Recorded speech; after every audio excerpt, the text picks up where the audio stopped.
Now, one of the good things that has come from this whole situation that we're in is restaurants are starting to realize how to make a milkshake without the whipped cream, without the cherry. I went to Chick-fil-A, got one of those cookie and cream delicious milkshakes, and they don't even offer it anymore. It was fantastic because I always have to tell them to special customize that.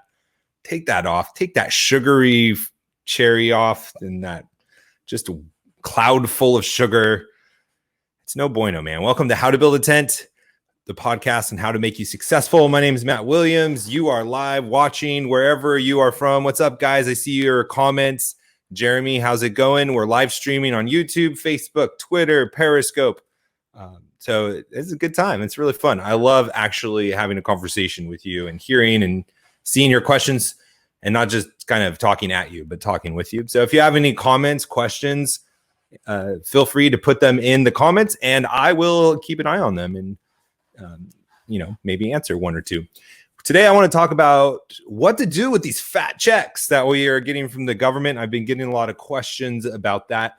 And instead of telling you what to do, instead of giving you a fish, I want to kind of discuss how I would think about and how I am thinking about this, and just with any kind of money that comes in is just kind of the framework of how I decide what to spend on, what not to spend on.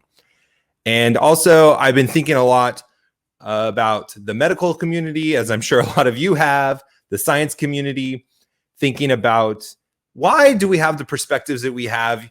We have the traditional kinds of medicine, the traditional thought process with medicine, and then we have the alternative, the holistic.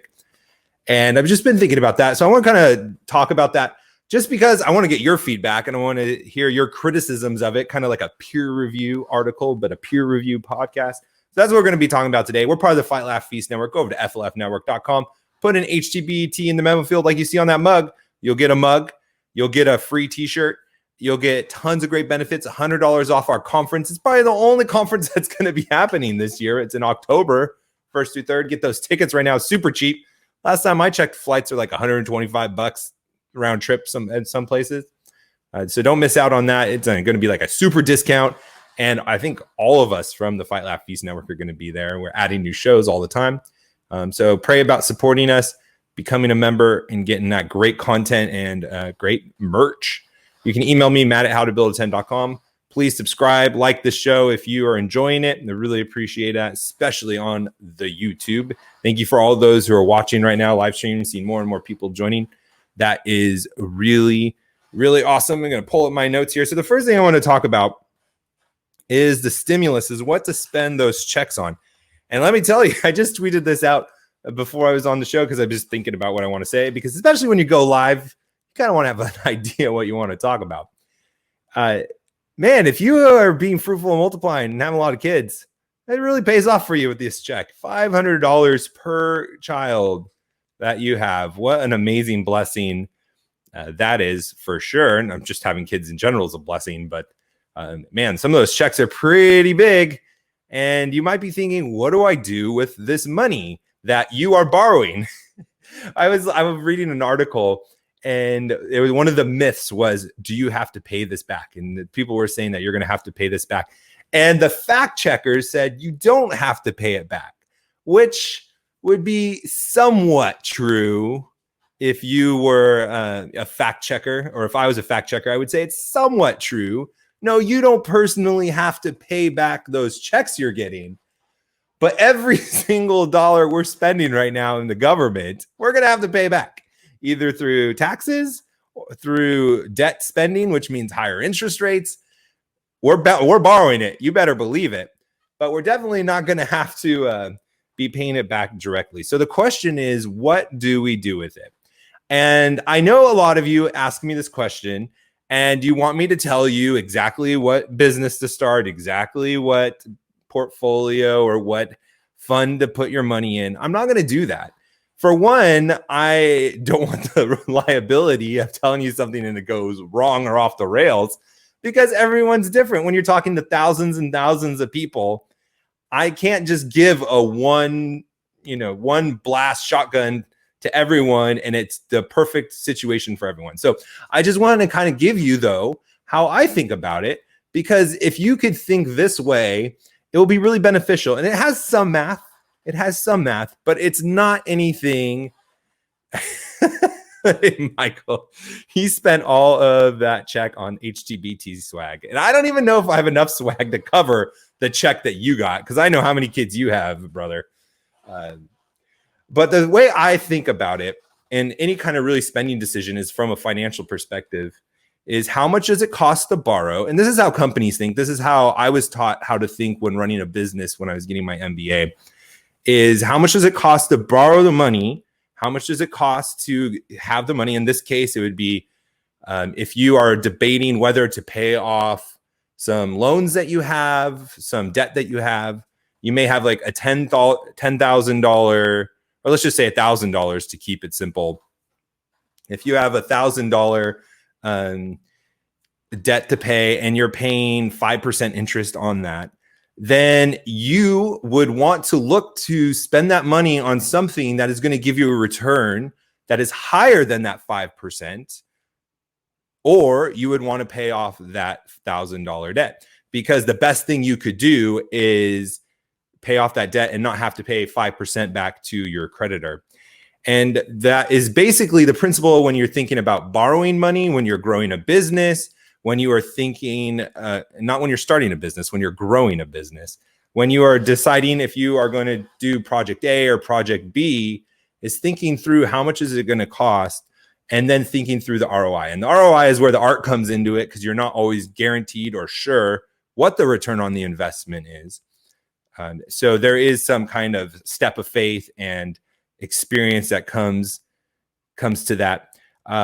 But so the thing is, so first you want to think about is how much is this costing you? And even though this money that you're getting from the government isn't a loan, so there's no interest from it, you want to think about the opportunity cost that you are presented with. Because most likely, unless you have been really good stewards of your money and you have been really wise, you probably do have some debt that you could be paying off.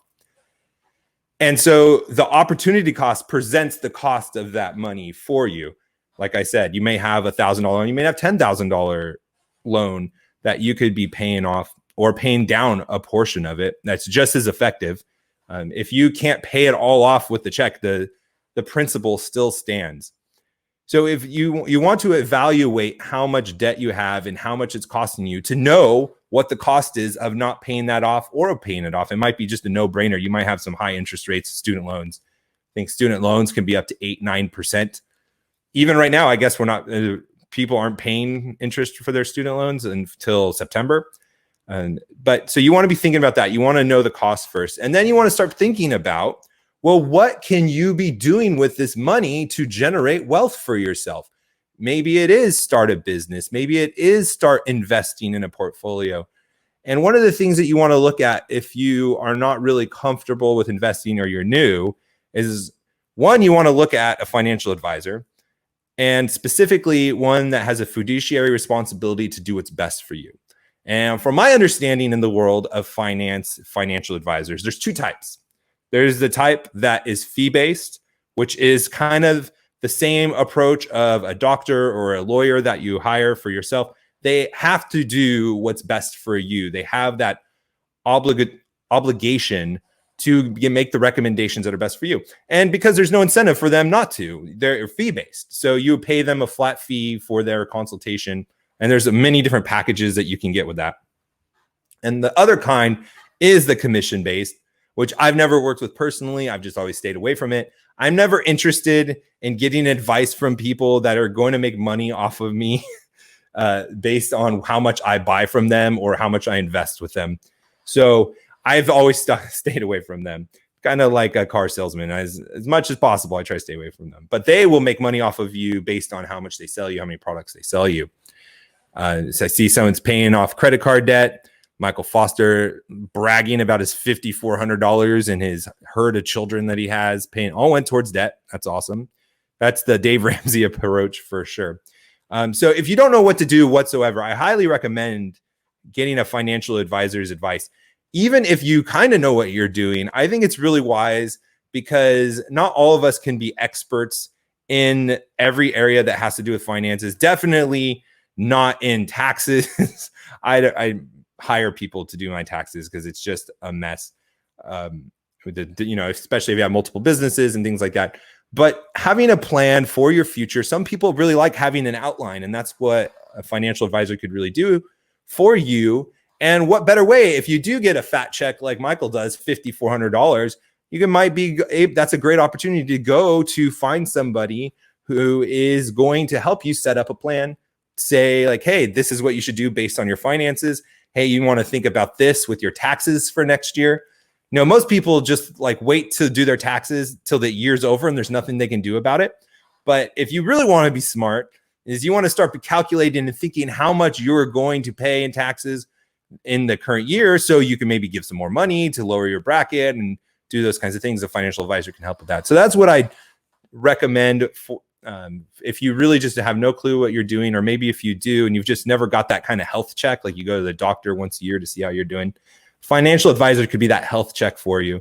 And then you could just start talking about your long-term goals, especially if you do have a lot of kids and you want to make sure that you're setting yourself up, you're doing the right things, you're investing the right amount of money to be able to take care of your family when you get older.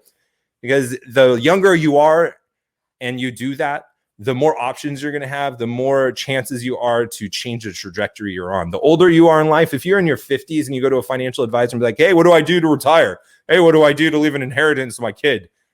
You're going to have a lot less options at that point. So financial advisor is a great option.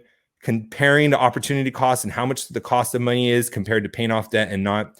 Now, if you want to talk about investing in finances, I'm not going to tell you what to invest in. But one of the things that you can do, speaking of comparing your opportunity costs and if it's worth paying off debt, maybe you do have that low interest rate of 3% and it's $1,000, so the interest is really low in the long term. And right now, the stock market's really low, and you could go look at historical performance of different mutual funds, different stocks, different ETFs, mutual funds, and all those things. And you can see, well, how have they performed year over year? And that might help you make some informed decisions on what's the potential ROI from an investment perspective. From a startup perspective, this could be a great opportunity. I mean, if you could get even a couple $1,000s and you just start thinking through what kind of businesses that you could create with low startup cost, you could start a business with a couple $1,000s, no problem. Just you have to be smart about it. You have to really think through what your value is, what you're offering, how you're going to market. You want to have a business plan. You're really going to have to make up for the lack of spending with hustle and planning and working, but you can do it. It could be something you can do. So if you think that you could make a business and have a stronger ROI than that 3% you're paying on that $1,000, that could be another great opportunity for you as well. So those are the kind of things that I would be thinking about with a check. Another one that's kind of more like a family thing. Maybe you guys eat out a lot and you're trying to figure out ways to cut back. Maybe buying a grill or something simple or maybe upgrading your stove or your oven, which will allow you to cook at home and save money in the long run. Cutting costs is one of the best ways that you can get a return on investment. I talked about this before. I think I even posed it in a question that what is the fastest way to grow profits? Is it is it quicker to grow profits by increasing revenue or cutting costs? And the answer is cutting costs, because when you grow revenues, there's variable costs that are tied to that. That means for every unit you sell, there is usually a cost to that unit. And so for $1 that you grow in revenue, a percentage of that is going to be taken out from overhead, from variable costs, from fixed cost, and it's going to cut to your profit. But if you cut $1 in cost, well, that just goes right to the bottom line. That's one less dollar. You get that full dollar back in your profit. So if you can think about that from a family perspective too, maybe there's some investments that you can make, upgrade some windows, upgrade an air conditioning, where you're going to be spending less energy and you're going to have less of an energy bill going forward, especially in the winter months. If you're in colder areas, that could be another option as well. Oh, thanks, Keith. That's really nice of you to say. I should probably highlight that on the screen, what you just said. No, I'm just kidding. I'm not going to do that. All right. So when I get back, I want to talk to you guys about what I've been thinking about from the medical community, because I think this is a great opportunity for us to think about are the foundations of why our doctors believe the things that they do. Why do they do things? Why do they have the certain operations? Why do they develop medicine in this way? Why do they do surgeries the way that they do? Because it all comes from a worldview. And it's very interesting because not all doctors agree on the same perspective. And especially just thinking through this coronavirus thing. Oh, I said it. This show's going to get censored. Dang it. I got 15 minutes through this without saying the word that's going to censor it. Oh, well, next, there's always tomorrow. There's a very different ways on how to treat it from different kinds of doctors. Even reading about Stanford studies and what's coming out from their doctors at Stanford, which, Stanford's like top 5 university in the world, and contradicts with a lot of what the presidential advisors are saying. So it's not just like some left-wing kook hippies out in the fields talking about using wildflowers or whatever. Nothing against the holistic medicine people whatsoever, but I mean, there's some valid pushback on how to treat things. And so that's interesting. I want to talk about that. But first, we need to talk about Kingsman Grooming Products, our sponsor on the show, KingsmanGroomingPros.com. That's where you go to get pre-shave, aftershave, beard balms, beard oils. It makes your skin smell so good. And it makes you smell oh so sweet. And they're a Christian company. They have high quality products, and you get a fat discount when you use HTBT. Go over to KingsmanGroomingPros.com, put something in the cart, and just put in that discount code and see how much you get off. It's totally worth it. I'm never going back to any other products. I have it fully stocked on my shelf. You can see it. I have 2 shelves full of Kingsman Grooming products. So go over to KingsmanGroomingPros.com. So one of the things that I was reading about in articles and what some people have been forwarding me, it's funny, on a Reformed Jellicle with AD, a lot of people are saying they're paying off their credit cards. That's awesome. That's like the conservative one of the best things to do. So good for you guys. It's a good feeling to get out of debt. But a lot of people send me stuff, especially because in Reformed Jellicle, AD and I, we love talking about conspiracy theories. They're super interesting. They are they're interesting, not just for the story itself, but just the mindset of how people think and how they come up with these stories and things like that. And then, of course, with how our government behaves, I mean, they just make it ripe for these things to happen. So I get a lot of articles about how to treat this thing and what are the best ways to use it, and should you be doing this and should you be doing that. But the kind of the 2 sides of it that I've been seeing is the kind of thought and the methodology of treating not just this disease that we're dealing with or this virus that we're dealing with now, but just medicine as a whole, cancers and tumors and HIV. I hear that the way that we kind of treat those things is from a killing, attacking method, that we try to destroy the virus, that we try to destroy the tumor, that we try to destroy the cells. That's what chemotherapy is. That's what radiation is. And that's what we are. That's like kind of just the mindset of, this is what we're going to do. We're going to kill the thing that is attacking the body. And then you have what seems to be honest, the holistic, the kind of the alternative medicine.